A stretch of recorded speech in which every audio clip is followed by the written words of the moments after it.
So we open with Erika walking into Sutton's Parisian party.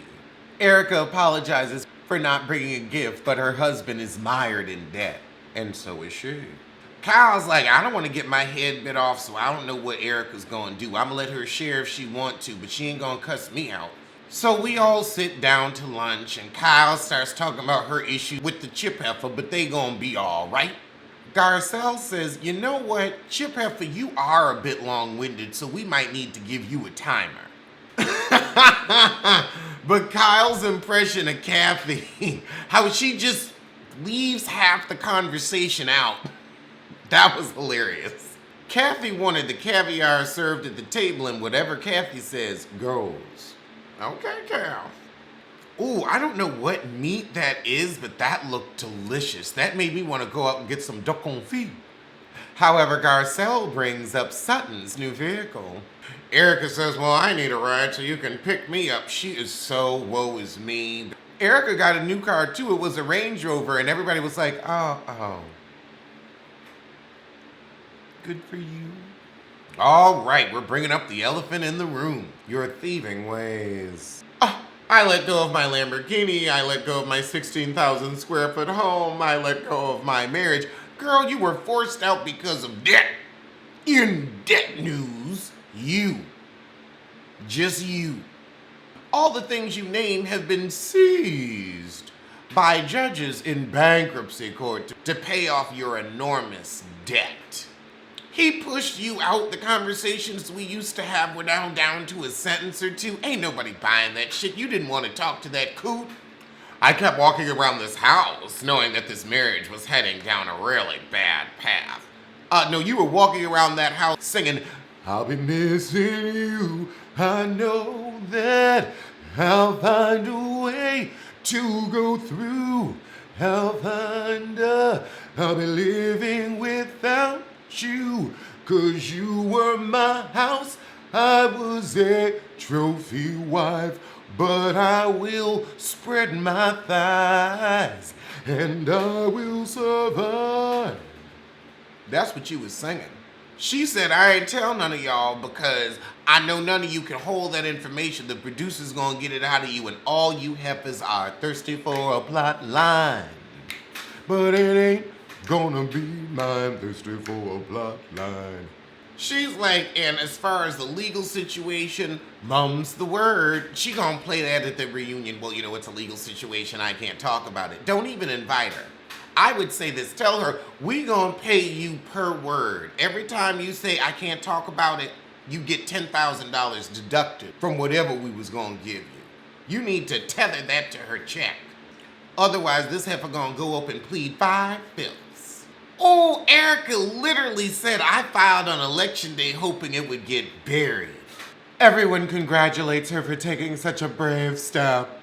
Please, running from the debt you helped create is a brave step? Fuck you. I did not see it ending this way. No, you didn't. You thought you was gonna throw dirt in that coot's face 10 years ago and step on with your millions. But you were a fool. You didn't do your due diligence, darling. You simply didn't do your due diligence. I mean, my God, you're a gold digger who hit brass. Brass! Brass! Oh my God, you hit brass. Jesus, at least Quad hit copper, a semi-precious metal. Honey, you hit brass. You hit a pot you could get at the fucking flea market and you thought it was gold. Ooh, all that glitters, darling. All that glitters.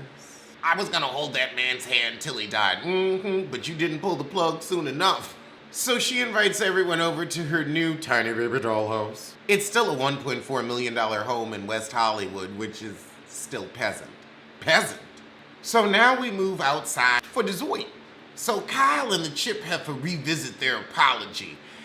And Dorit said, look, you have to understand you've done this before. And Kyle said, well, girl, Garcelle said you was long-winded, so I never know if you taking a breath or if you finished your thought. But I know you ain't gonna shut up for 30 minutes, so I have to interrupt you. So they're both going to be very aware and try not to cut each other off.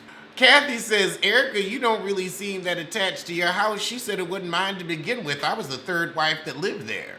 They ask, oh, you think Tom's gonna stay? Yeah, for the 60 days the government will give him because the property has been seized for debt. However, back with Kyle and Dorit, they're talking about Sutton walking in on Crystal in the nude. And the chip heifer said, no. Sutton was hanging out laughing at her in there while she was crouched down on the ground.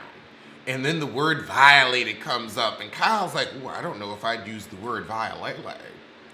But here's the thing, Crystal's pulling a white woman, and that's exactly what a white woman would do. I felt violated. That's why I'm like, I'd drop that coat right in front of your door.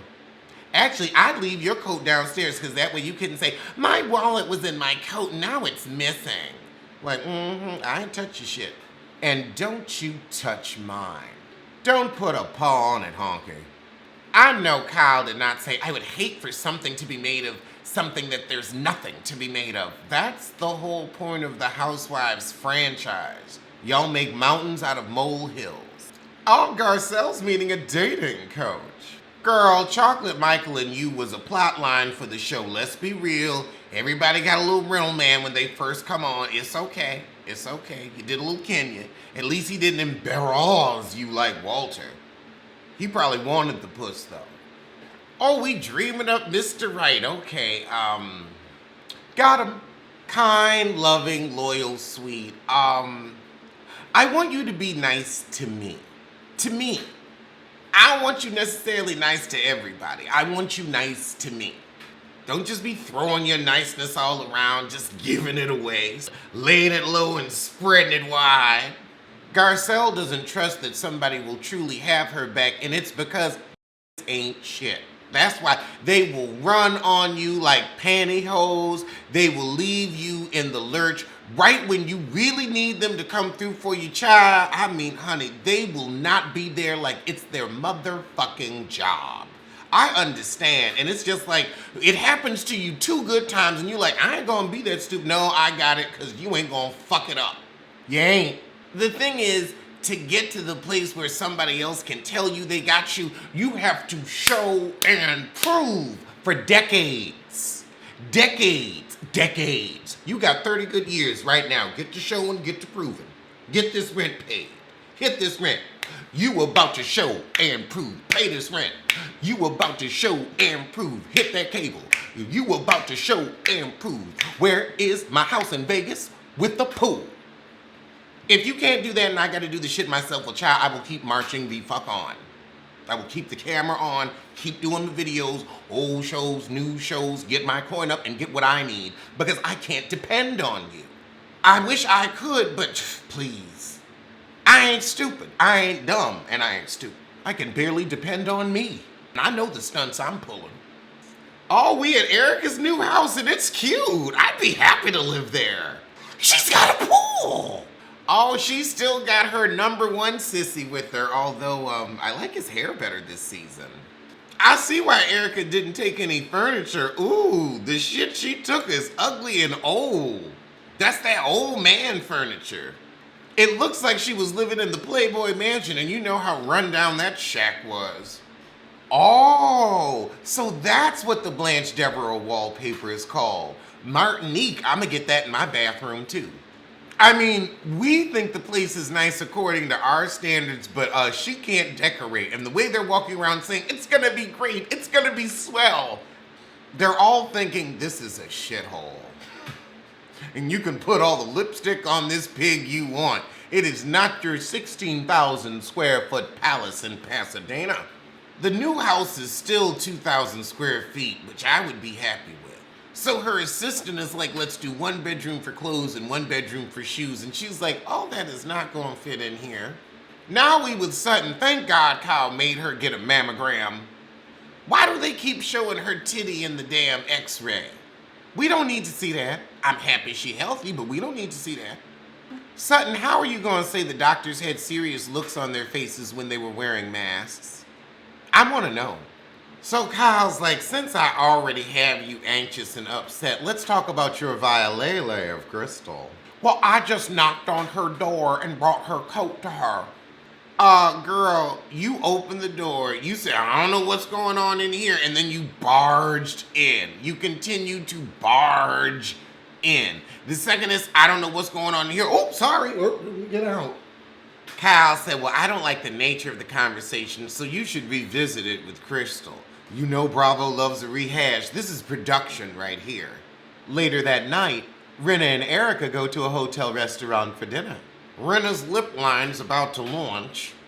Oh, Erika said, I didn't leave a note. I just moved out. I told him I loved him, and he said, thanks, son. He just turned and walked into the firm. Girl, we know they let you put some glycerin tears in, so you had the little streak running down your cheek. Meanwhile, across town, we're making dumplings with Crystal's cousins. Oh, she invited all the girls, too. I'm not much of a dumpling person. The dough is too soft for me. I prefer crisp. Oh, Lord, Sutton, this suede dress looks like a coat, and you needed to go a size up. Garcelle, Erika walked into this party looking like sex in heels because she's advertising for a new husband. Hopefully not a Darren Nogle. Oh, God. So after Erika talks about, oh, I'm feeling real good because I done put some marijuana oil on my puss, Sutton and Crystal are going to have an aside. So Sutton's like, look, you run around telling everybody that I came in your room and was creepy, and I'm tired of hearing about it. Crystal says, it was brought up to me, people are still talking about us. I know it's annoying you, and it's annoying me. Sutton says, well, I think it's very dangerous when we talk about each other behind our backs. I promised you, and you promised me we wouldn't talk about this. Crystal, you told everybody with an what happened? She came in my room. She was trying to look at my pussy. Hoo-hoo. Now, Crystal, you really gonna say people keep bringing it up to me? No, they don't. No, they don't. So Crystal and Sutton come back and have something to share with the group. So now we're telling the girls it's truly over. And Sutton says, but you have to stop talking about it for it to be over. It's a little defamatory to say that I violated you. Now, Crystal, you want to act like you making it go away, not when you ran around and told everybody. You know how these shows work. You are twisting the knife like a Karen would. You giving her the white heifer treatment. I see you for your works and your deeds. And now, of course, the chip heifer gotta interrupt. Well, her entire experience with you has been negative. And while we're sitting here, we struggled in Tahoe, but I'm not crazy. I'm not manic. Well, that's how you was acting. You may not be, but you were acting that way in the moment. She said, look, I just had a bad 2 days. And Crystal said, I'm going to believe you.